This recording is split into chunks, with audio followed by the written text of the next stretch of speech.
There are 17 rare earths that have become important across a whole range of things, from defence, particularly missiles, wind turbines, nuclear reactors, oil refining. There is no supply of rare earths without China. There is a sense in Washington of national emergency about where are rare earths going to come from if China not only controls the mining and production processes around rare earths, but actually is willing to use that as a geopolitical weapon against the United States. Will the solution to the rare earths shortage be found on the moon? The Chinese and others believe that there are rare earths on the moon. China is the only state so far that has brought back materials from the far side of the moon. Where lunar exploration is concerned, the Chinese are ahead of the Americans without a shadow of a doubt. Does all of this make war more or less likely? Hello and welcome back to UnHerd. There's a company called MP Materials, based out of Fort Worth in Texas in the US, that has a new shareholder. You're probably not in the business of checking deals in mineral extraction companies, but we are. And I can tell you that their new shareholder, in fact, their largest shareholder, as of last week, is none other than the Pentagon. That is the Department of Defense. So what business does the Pentagon have investing in a Texan extraction company? Well, we are joined today by Helen Thompson. She is a professor of political economy at Cambridge. She's author of Disorder, and most importantly, she has been the co-host of the wonderful UnHerd podcast, These Times. She has also written about rare earths, because that phrase, which you probably heard, is at the heart of this, and knowing more than we do about them is kind of important if we want to understand the geopolitics, the possibility of war and tension with China, and what the world might look like in years to come. Happily, she joins us here in the studio. Welcome back, Helen. It's a pleasure to be back here, Freddie. So, first of all, what is this deal that happened earlier this month? Because it's quite a good place to start this conversation. What is MP Materials and why does the Pentagon want to invest in it? MP Materials is a company that specialises in mining rare earths, processing rare earths, or at least it wants to process rare earths, and producing magnets from rare earths.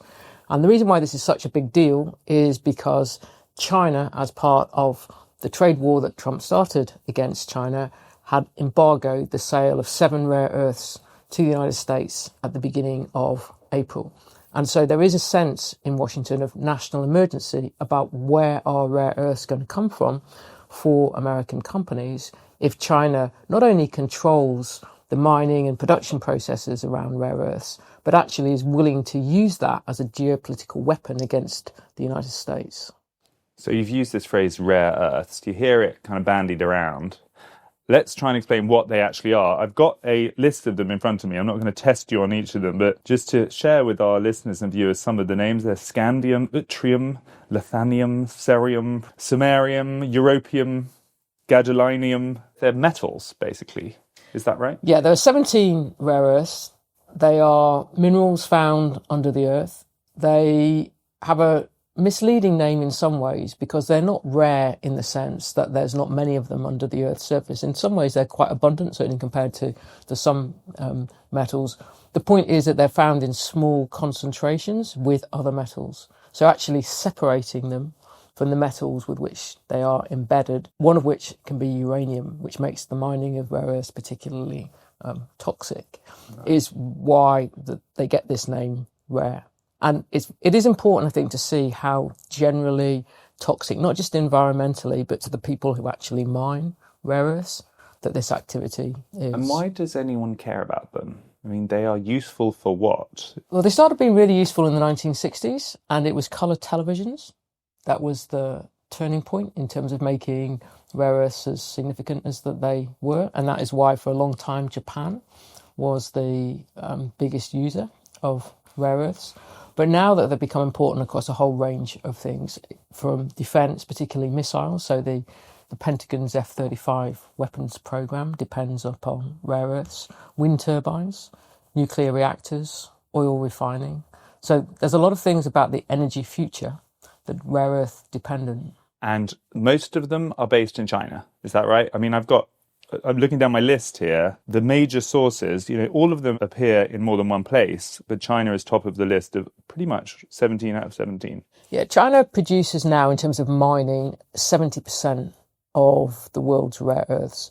And it controls, in terms of separation of rare earths and processing, somewhere closer to 90%. And so there is no supply of rare earths and the magnets that are produced from rare earths without China essentially acting as the provider of that in one way or another. And that's why the Chinese leadership understood that their biggest card in the trade war with Trump was to embargo the sale of rare earths to the United States. They have a near global monopoly on these. They minerals. certainly do when it comes to processing. And I think that the MP materials is a very good example of just why China is as significant as it is still. So if you go back to 2010, which was the first time that China used an embargo against another country, which was against Japan, China at that point controlled 90% of the mining of rare earths. In response to that, actually, rare earth mining began again in the United States. But when MP Materials, the company that you mentioned right at the beginning, began took control of those mines in California, in Mountain Pass, they still were sending the rare earths to China for processing. So that is why the processing matters so much. So what has been happening in the last few years, and this is part of what's going on with the Pentagon becoming a shareholder in MP Materials, is that the politicians in Washington say, look, we cannot be dependent upon China for processing, because even if we are mining these metals at volume, and it's not the case that actually the mines at Mountain Pass have all the rare earths, we can still be dependent upon China unless we actually got the capacity to separate the rare earths from other metals and to refine them. So they can now do that. They can do that, but they can't do it anything like the scale that China can. And that's the problem, is the United States is playing catch up. And so you see, particularly since 2022, considerable injections of capital from private companies and from the American federal government into the rare earths sector, including into MP Materials. But it's going to take at least 5 years to turn this around. So if you look at what MP Materials is producing in terms of magnets, by the end of this year, it's going to be producing a tiny amount of less than 1%, far less than 1% actually, of what China is going to produce this year. I think you put in your piece for UnHerd that the new magnet plant in Fort Worth will produce 0.0003% of China's output. But this year, yeah. I mean, that's a hell of a long way away, isn't it? You've written a lot about oil. You're kind of one of the world experts, I would say, on how oil actually impacts geopolitics. And for decades, we've all been used to this idea that wars were purported to be about one thing that you read in the newspapers, but quite often they were just about oil.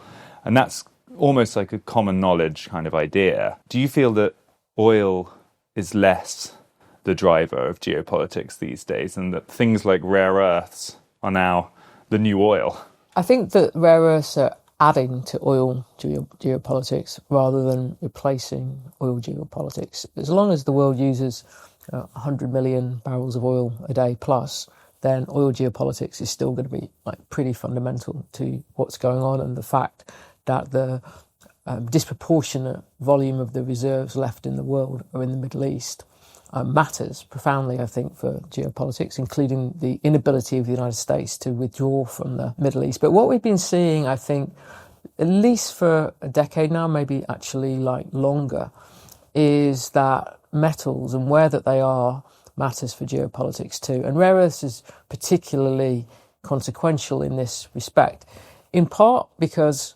actually the operations to mine and separate, process, etc., rare earths involve such long timescales, but also because, as I said earlier, then in some ways nobody really wants to do rare earth mining at home. They want it to be somewhere abroad because it's difficult. Because it's difficult and toxic.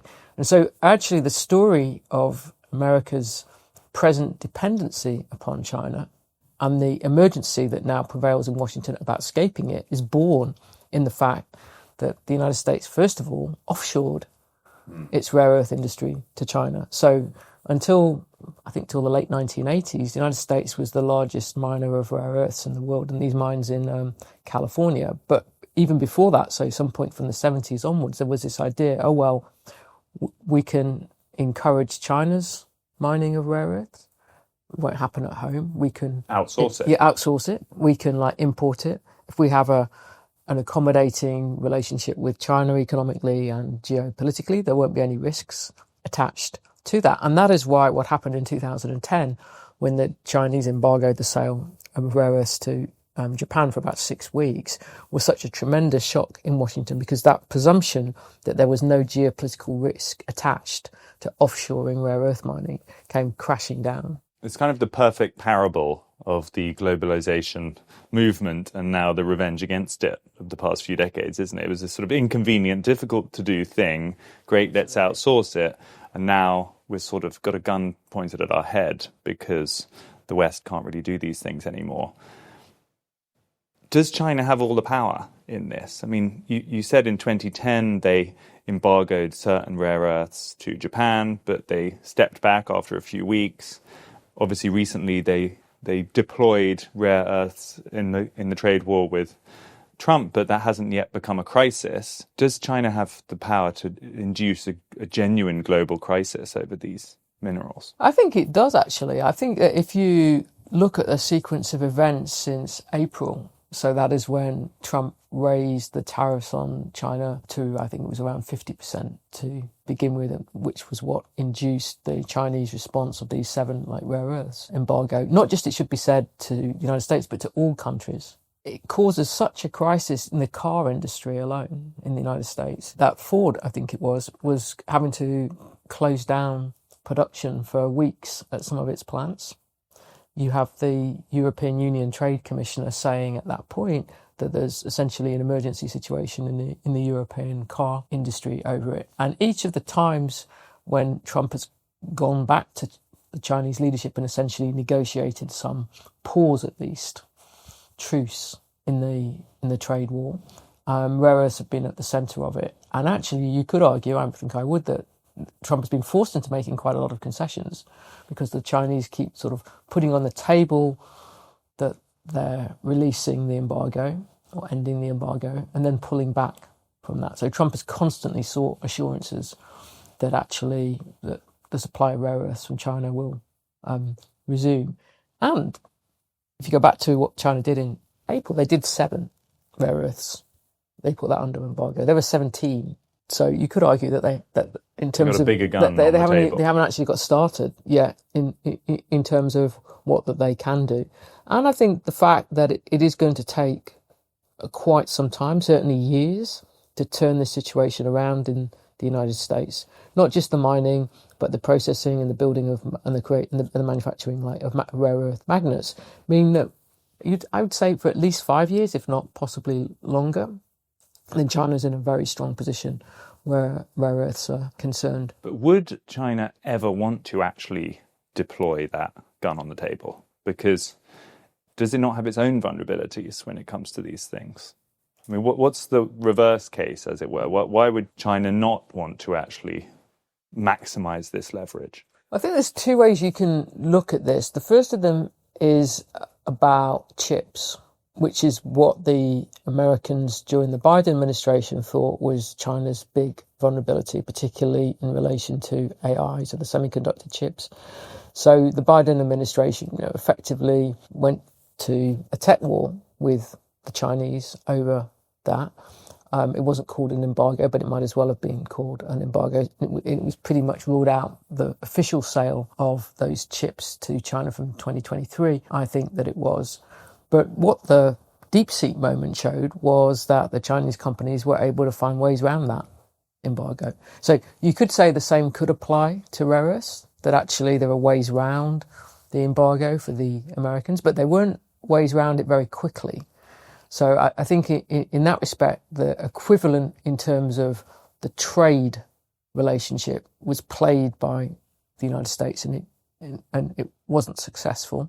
And I do think it's underestimated what a big deal that was, because the Biden, the CHIPS Act. The CHIPS Act. In terms of actually saying to China, look, Nvidia, which is a particular company, you are not going to have access to their products, then that failed as an attempt to deliver a strategic blow against the Chinese tech sector. And I think that the US is now in a position of having played that card and that it didn't work. The deeper, I think, like Chinese vulnerability is actually about oil and about gas, because China, unlike the United States, is a large net importer of hydrocarbons, and the geography of the transit of that trade to China, like from the Persian Gulf going through the Strait of Malacca, means that China has had a known maritime vulnerability to the disruption of its hydrocarbon imports. Now, I think it's easy to see how that would really matter in a war between the United States and China. So say that the United States and China were at war over Taiwan, I think we would expect to see a naval, like blockade probably in the Strait of Malacca to try and, by the Americans, to try to stop oil reaching China, and thinking that that was crucial to being able to constrain China in such a war. But it's a very open question, I think, whether the United States can engage in that kind of act against China outside wartime conditions. So if you just looked at it in terms of the way in which the world economy works in normal circumstances, or I know we're not in normal circumstances any longer, but relatively normal circumstances outside war, then I think it's harder for the Americans to exploit China's deepest resource vulnerability than it is for China at the moment to exploit the United States'. And China itself is also more of a developed economy than it used to be. And it also needs to import things. Absolutely. Right? So it's not only an exporter. It's now got a middle class, and it's got its own large production, and it presumably has other dependencies itself. Well, the really interesting aspect of this issue, Freddie, is that China is actually a net importer now of rare earths. The single biggest exporter of rare earths to China is actually Myanmar. And one of the interesting things about that is that China itself has experienced a supply shock, if you like, during the course of this year because of the military conflict in the north of that country. The rebels are in control of the area where the mines are. And you can then think about us now living in a world in which it's not only China's capacity as an export power that matters, but China's need as an importer. Because actually, as the United States tries to produce more rare earths itself and find rare earths in other countries that it can develop, then China has exactly the same interest. Obviously not in developing America's rare earth mines, but in finding rare earths in other countries that can be mined. And one place where that is playing out already is Greenland, where there are known rare earths in the southern part of the island. A Chinese company has been there and involved since at least 2016. And if you think then about Trump's stated desire to establish American sovereignty over Greenland, that makes certain sense in the context of Greenland being a place where this resource question is being played out. Now, it's also the case... So it's all about rare earths, his interest in Greenland. But I think it's not only actually... I think that's too simplistic a reading of what's going on in Greenland, because I think the Arctic more generally has become fundamental, if you like, to geopolitical competition, which involves Russia. I don't think Russia's connected to the rare earth question in the southern Greenland in the way in which the United States and China are. It's also quite possible that it's going to be incredibly difficult ever to mine rare earths in Greenland. I mean, at the moment, there's a ban on uranium mining in Greenland, which means that at least some of the mines for rare earths are not accessible, because you couldn't mine them without mining uranium at the same time. But it nonetheless speaks to the fact that actually the political leadership in both the United States and China have a sense that there are parts of the world that matter to each of them, because there are resources there that over the long term will be important to them. So if we kind of zoom out here, I feel like the story that you most commonly hear is that we had this apparently interconnected, globalized world, and everyone was reliant on everyone else, and that was all cool and everyone was happy with it, until suddenly we're now realizing that we're vulnerable, in the West in particular, on all of these kinds of questions. Rare earths is one of them, but yeah, chips, weapons, oil, just normal production of the kinds of things we use every day. And yet, when you talk, it's like we're still so interconnected that the deglobalization is quite hard to make happen. I mean, the way you're describing it, China is also very dependent on a globalized world. So what should we think about the way this is going to play out? Because all the political noise is about deglobalization, multipolarity, a kind of pulling back to regional spheres of influence, people desperately trying to reshore. But by the numbers you've just shared with us, the reshoring is not going very quickly or very well. So we're just as globalized and interconnected as we ever were. I think that's a good point. And I think that in many ways that you can see the limitations of the reshoring project in those terms. And you might even say it was always impossible because in resource terms alone, the United States, even the United States, couldn't be self-sufficient. And the idea that Europe could be self-sufficient in resource terms is just for the birds.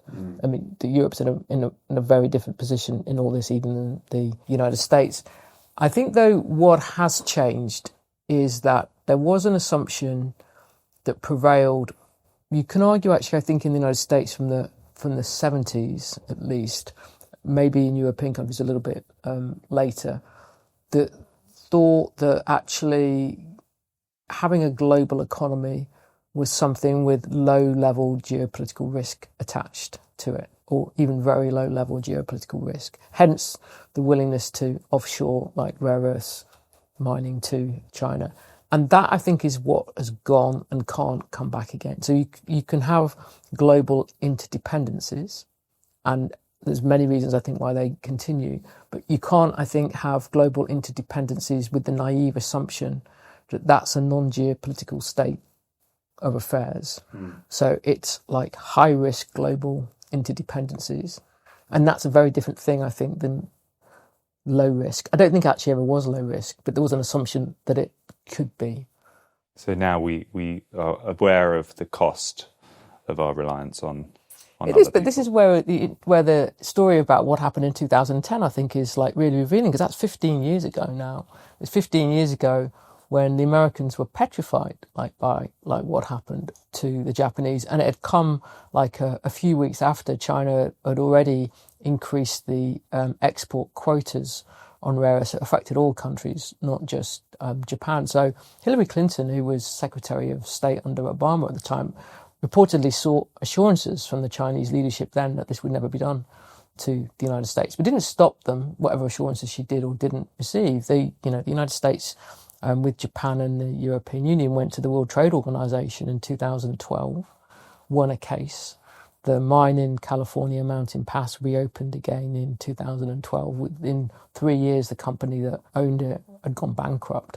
So this has been a shock, if you like, from now. That's been a long time in coming. So I think that some people, and I used to think this somewhat myself, to be honest, that Made in China 2025 in 2015 was the point that screamed out, oh, interdependencies are now problematic where China is concerned, because China's moving into a different phase of its economic development in which it wants to use its economic power for geopolitical purposes. But you can see it 5 years earlier than that. So we in the West have had a long time to try to get used to this change. And actually, for the most part, we carried on as if the low-risk globalized world is still in place. Now, you can say, well, that's because actually it's very difficult to do anything about it.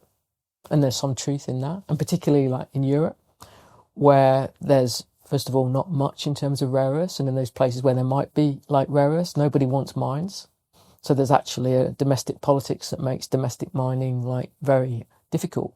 But it's also because if you look at the timescales involved in rare earth mining, we're talking about decades. I mean, the Chinese rare earths were discovered they were first potentially found in the late 1920s. They were recognized as rare earths in the early 1930s. And the Chinese had since then been trying to develop rare earth mining, and it only took off in the 1980s. So the idea that we in the West can manage in months or even a few years to turn this resource question around. It took them 80 to 100 years. It's not going to happen. You mentioned Russia briefly. I feel like we need to touch on that because it's so relevant to this conversation. What lesson do you draw from the last few years since 2022 with Russia? Because since the invasion in Ukraine, there was this attempt by the West to isolate Russia and kind of pull the levers of the globalized economy against Russia, all of the sanctions. And Joe Biden was saying all sorts of things about how it was going to cripple the Russian economy, etc. It feels like it didn't work and that Russia proved to be more self-sufficient than everyone else thought, either because it has a lot of its own resources and access to materials, or because it just bypassed the sanctions in various ways. So what lesson do you draw from that? Is that another case of, hastening our progress towards this less connected world, more regional? Or do you think it's proof that, as I said, we're as interconnected as we ever were? I think there's two things going on with Russia. The first of them is that it's very hard to hurt Russia in a resource sense, because Russia has plentiful resources across the range of resources that even an economy like Russia's needs. The second thing is that Russia at the start of the war was the world's most significant hydrocarbon exporter. You can argue about since the United States become more important in terms of like liquefied natural gas, but if you think about a Russian position as an exporter, it was backed by an extensive infrastructure of pipelines. They've been doing it for years, that they had a set of corporate relationships embedded in a country like Germany around energy. And what I think has been proven since February of 2022 is that the world economy can't really do without Russian resources. And it is possible to cut off the pipeline supply from Russia. Yeah, yeah, blow it up from Russia to European countries, and that not entirely but largely doesn't exist anymore. But there's a number of European countries, including Germany indirectly, that have been buying more liquefied natural gas from Russia in its place. And if you look at oil, then really all that's happened is that the geography of Russian oil trade has changed so that it sells more to India, China, Turkey, less to European countries. But actually now European countries import more refined petroleum products, particularly from India and Turkey, which will have been refined from Russian crude. If you take uranium, which is something that the Americans also used to mine and don't now, that is something that has not really been hit by any sanctions during the course of the war. And the reason why is because the United States has imported uranium for some time from Russia. So it's very difficult to deliver a strategic blow against a state whose resources help make the world economy function.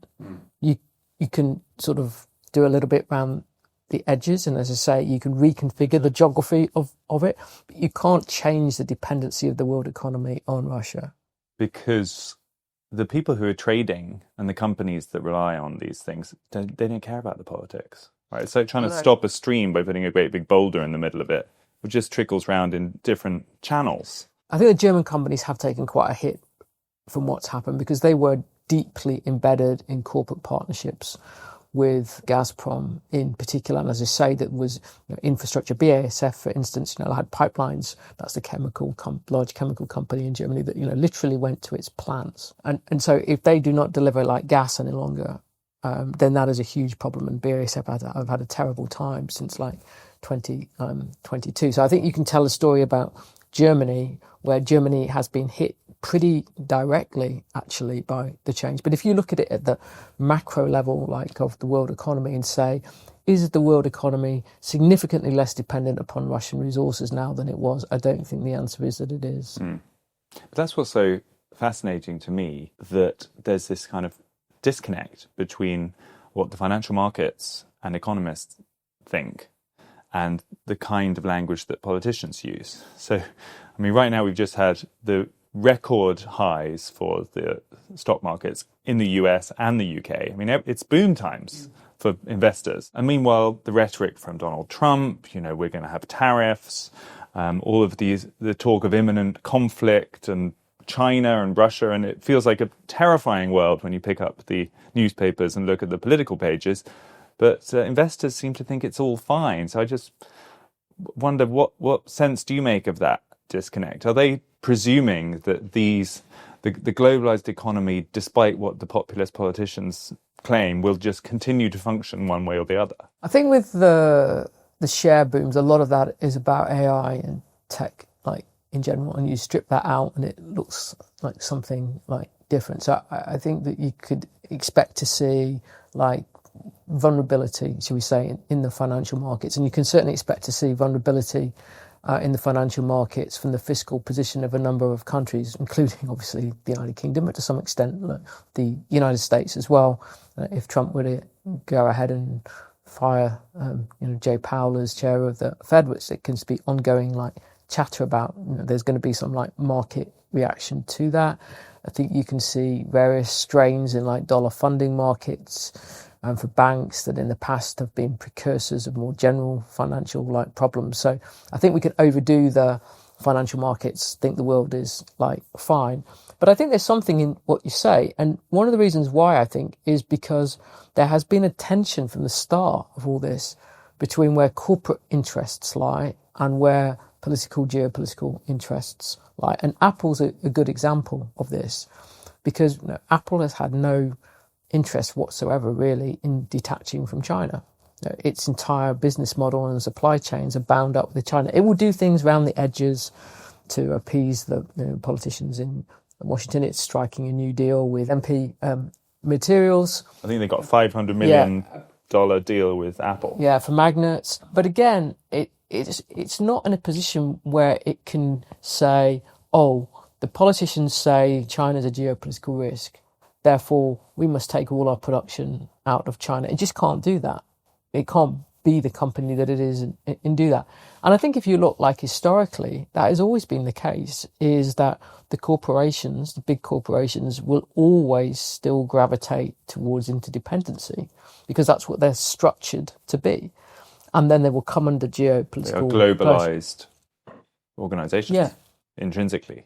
Exactly. And they certainly have been in the 20th, from some point in the 20th century, really probably from the rise of the big multinational oil companies. Because it's more efficient. It's definitely more efficient, and that's what will help their profit and loss. So there will always be a tendency towards globalization from big companies, right? But at the same time, if you actually go into a wartime situation, then you find that things change. And that's obviously the experience of the German companies, if we go back to them. So they similarly make an assumption that there is no real geopolitical risk around, like Russia, that you have to talk the talk about it, and that Merkel talked the talk about it, but actually that you could carry on with your business partnerships with Gazprom until you find 24th of February 2022 that you can't.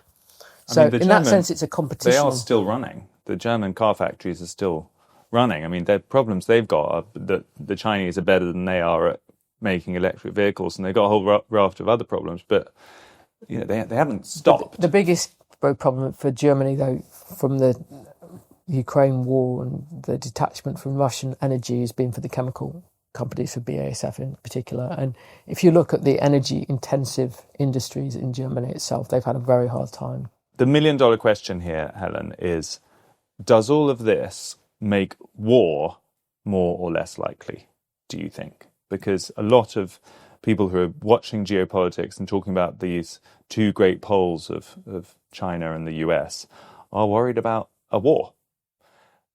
What do you think? When you look at the oil, the rare earths, the chips, the interdependencies, could a war happen? I don't think there's going to be a rare earths war. And I don't think there's going to be an oil war in the sense of the United States and China going to war over a country where they're suddenly found like offshore, which is what it would like to be, like oil deposits. I think that's now hard to imagine. But I think that the possibility of war is there, and that is actually, though, about the territorial fault lines, if you like, that exist for Russia in terms of Putin's perception, like, of Russian power in relation to its neighbourhood, not just in Europe, but also in Asia, and on the Chinese side in relation to, like, Taiwan. And if we were in a situation where a war over territory began, another one beyond Ukraine, I mean by that, then these resource questions come into play, and particularly in any war between the United States and China, where the United States is acting to defend Taiwan, then the question of China's vulnerability to a maritime embargo, or blockade, I should say, of oil and gas imports would matter, very significantly. And the Chinese have been extraordinarily aware of that vulnerability that they have since at least the time of the Iraq War back in 2003, where they started articulating this idea of the Strait of Malacca predicament that China faced. And you could, in one sense, then see the Belt and Road project as China's attempt to construct, like, land routes for an energy trade, including via Pakistan,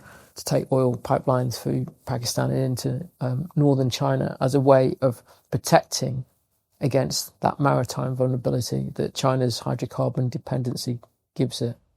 So do you think there'll be a war? We're not going to get you... I think there is. I think you can't rule out the possibility of war over Taiwan, but there's lots of ways, I think, in which the Taiwan question plays out without there being a war. I've got to ask before we let you go, what about the moon?